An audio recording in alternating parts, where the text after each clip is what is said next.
ఈ 3 రాష్ట్రాల్లోనే చాలా భారీ ఎత్తున పోలింగ్ నమోదైందండి. నేను రాత్రి 8 గంటల దాకా ఎలక్షన్ కమిషన్ రిలీజ్ చేసిన దాని ప్రకారం పుదుచ్చేరిలో 90% దాటింది, అస్సాంలో 85% దాటింది, కేరళలో 80% దాటింది. 3 రికార్డ్ అండి, చరిత్ర సృష్టించాయన్నమాట. భారతదేశ ఎన్నికల్లో ఈ 3 చరిత్ర సృష్టించాయి ఓటింగ్ సరళికి సంబంధించి.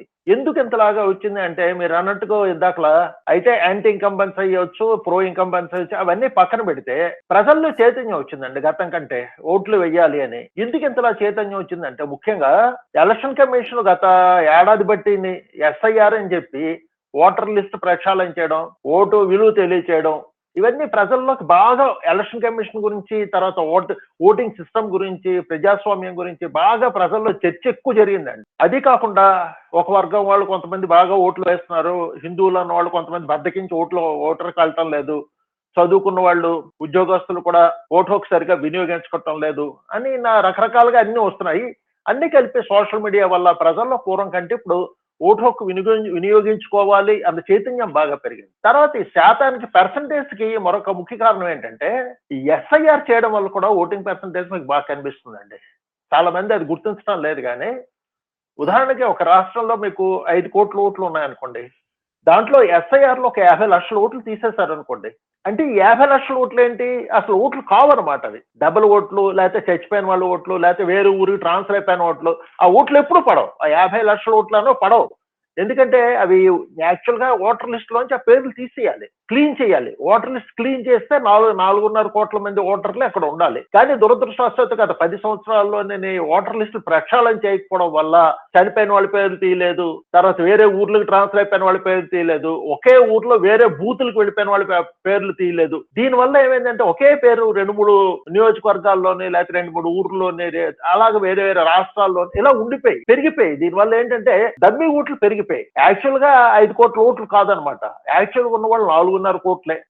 ఎస్ఐఆర్ వల్ల ఈ సిస్టమ్ ఏమైందంటే 50 లక్షల పనికిరాని ఓట్లు తీసేశారు. సో ఇప్పుడు 4.5 లక్షలు నికార్సుగా ఉంది. సపోజ్ పూర్వం మీకు 5 లక్షల ఓట్లు ఉన్నప్పుడు 5 కోట్ల ఓట్లు ఉన్నప్పుడు 3 కోట్ల మంది వేశారు అనుకోండి, అంటే 60% ఓటింగ్ జరిగేది. 60% ఓటింగ్ అని చెప్పుకునే వాళ్ళు 5 కోట్లు, కానీ యాక్చువల్ గా 5 కోట్లు కాదు, 50 లక్షలు డమ్మీ ఓట్లు. సో ఇప్పుడు ఏమైంది, 4.5 లక్షలకే 4.5 కోట్లకే 3 కోట్ల మంది ఓట్లు వేసినట్టు అవుతుంది. అంటే ఖచ్చితంగా మీకు 70% దాకా, 72% దాకా ఈ ఎస్ఐఆర్ వల్ల కూడా కొంత పర్సంటేజ్ ఓటింగ్ పెరుగుతోంది. సో నెట్ ఎఫెక్ట్ ఏమైందంటే ప్రజల్లో చైతన్యం రావడం, ఈ ఎస్ఐఆర్ ఎక్సర్సైజ్, ఈ రెండు కలిపి కనీసం 5 నుంచి 7% ఓటు శాతాన్ని పెంచేయండి. దానివల్ల మీకు బాగా ఓటింగ్ శాతం కనిపించింది. అస్సాంలోనే అలాగే బాగా కనిపించింది. రేపు రాబోయే బెంగాల్లో, ముఖ్యంగా తమిళనాడులో కూడా ఇదే ట్రెండ్ కంటిన్యూ అవుతుందండి ఖచ్చితంగా. అక్కడ ఖచ్చితంగా చెప్పాలంటే మళ్ళీ శర్మ గారు, హేమంత్ బిశ్వ శర్మ మళ్ళీ ముఖ్యమంత్రిగా వస్తారండి ఖచ్చితంగా. మెయిన్ అంటే చాలా యాక్టివ్ ముఖ్యమంత్రి అండి, ప్రజల్లో చాలా ఎక్కువగా తిరుగుతున్నారు, ప్రజలతో మంచి పరిచయాలు పెంచుకుంటున్నారు, గ్రౌండ్ లెవెల్ వర్కర్స్ తోటి అసలు మెయిన్ ప్రజల్లో మమేకం అయిపోతున్నారండి. ఆయన ముఖ్యమంత్రి అంటే చాలా ఆశ్చర్యంగా ఉంది. తను ఉన్న టైంలోనే అంత వీలైతే అంత ప్రజలతో మమేకం అవుతున్నారు. అందుకని ప్రజలకు ఆయన అంటే ప్రత్యేకమైన అభిమానం ఏర్పడ్డది. ఓటింగ్ కూడా ఖచ్చితంగా ఈసారి పెరుగుతుంది. తర్వాత ఈ బార్డర్ జిల్లా వల్ల, అక్రమ వలసల వల్ల హిందువుల్లో అక్కడ అస్సాంలో చైతన్యం పెరిగింది. అందుకని అక్కడ కూడా మీకు అట్లాగే అక్కడ ఎస్ఐఆర్ అని పేరు పెట్టకపోయినా వేరే ఎక్సర్సైజ్ పెట్టి, స్పెషల్ ఎక్సర్సైజ్ ఒకటి పెట్టి అక్కడ కూడా అక్రమ ఓట్లు తొలగించారు. ఆ తొలగించిన ఓట్లు వాళ్ళందరూ మొన్న పేపర్లో నేను చదివింది ఏంటంటే 1000 మంది పై ఊర్ల నుంచి ఓటింగ్ డే నాడు వచ్చారు అస్సాం ఓట్లు వేయడానికి. రైళ్లలోనే, ప్రత్యేక బస్సుల్లోనే వచ్చారు. ఎవరు మరి వాళ్ళకి డబ్బులు ఫండింగ్ చేస్తారో ఏంటో తెలియదు, కానీ 1000 మంది వచ్చి ఓట్లు వేద్దామని చూస్తే వాళ్ళ పేరు లేవు. ఎందుకంటే వాళ్ళు అస్సాం వదిలేసి ఎప్పటికే వెళ్ళిపోయారు. వాళ్ళలో వచ్చిన కొంతమందికి అయితే అసలు అస్సాం భాష అన్నది తెలియదు, బెంగాలీ భాష కూడా తెలియదు. అటువంటి వాళ్ళు వచ్చి ఓట్లు వేయడానికి ప్రయత్నించారు, ఎన్నికల అధికారులు ఒప్పుకోలేదు. సో దీనివల్ల ఏమవుతుందంటే మీకు అస్సాంలో కూడా హిందువుల్లో చైతన్యం పెరిగింది. ఓటింగ్ పూర్వంలాగా బద్ధకంగా తీసుకున్న వాళ్ళు ఇప్పుడు మళ్ళీ ప్రత్యేకంగా బూతులకు వెళ్ళి ఓట్లు వేస్తున్నారు. అందుకని అస్సాంలో బాగా ఈసారి నా ఉద్దేశం క్లీన్ స్వీప్ వస్తుంది. అస్సాంలో ఏ రకమైన అనుమానం లేదు.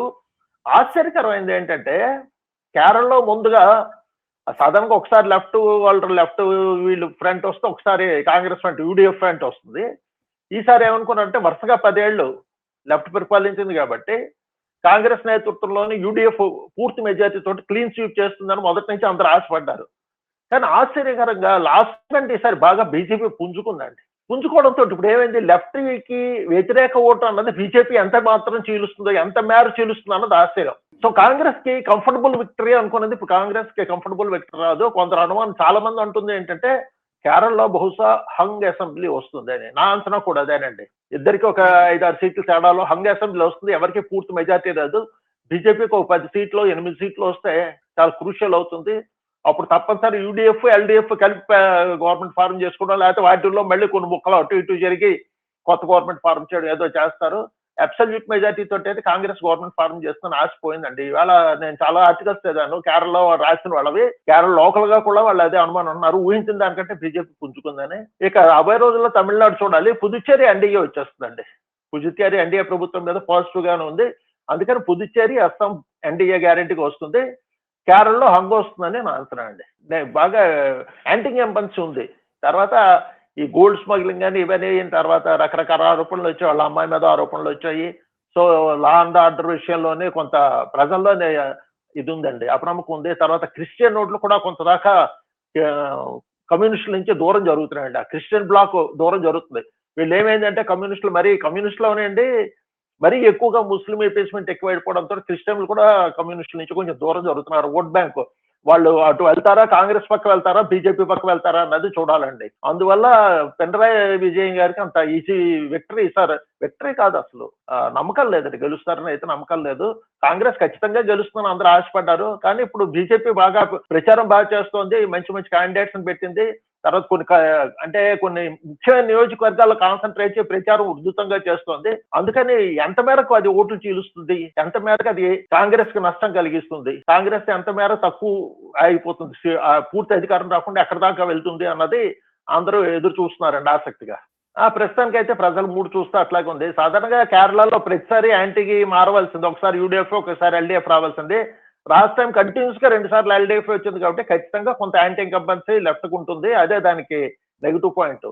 ఏంటంటే కేరళ ప్రాబ్లం ఏంటంటే లెఫ్ట్ కి ఇది దేశంలో ఇదే చిట్ట చివరి రాష్ట్రం అండి. అన్ని పోయే వాళ్ళ చేతుల్లో. బెంగాల్ పోయింది, త్రిపుర పోయింది, ఇంకా మిగిలింది ఇది ఒకటే రాష్ట్రం. ఇది కూడా అధికారం కోల్పోతే కేరళలో కమ్యూనిస్టులకు భవిష్యత్తులో కొంచెం రాజకీయంగా ఇబ్బందులేనండి. ఈ వీడియో మీకు నచ్చినట్టయితే లైక్ చేయండి, 10 మందికి షేర్ చేయండి. అలాగే కామెంట్ల రూపంలో మీ అభిప్రాయాలను మాతో పంచుకోండి. Nationalist hub group of channels ను సబ్స్క్రైబ్ చేసుకుని తెలుగునాట జాతీయవాద జర్నలిజాన్ని ప్రోత్సహించండి. ఈ వీడియో కింద ఉన్న బెల్ ఐకాన్ పై క్లిక్ చేయడం మర్చిపోవద్దు.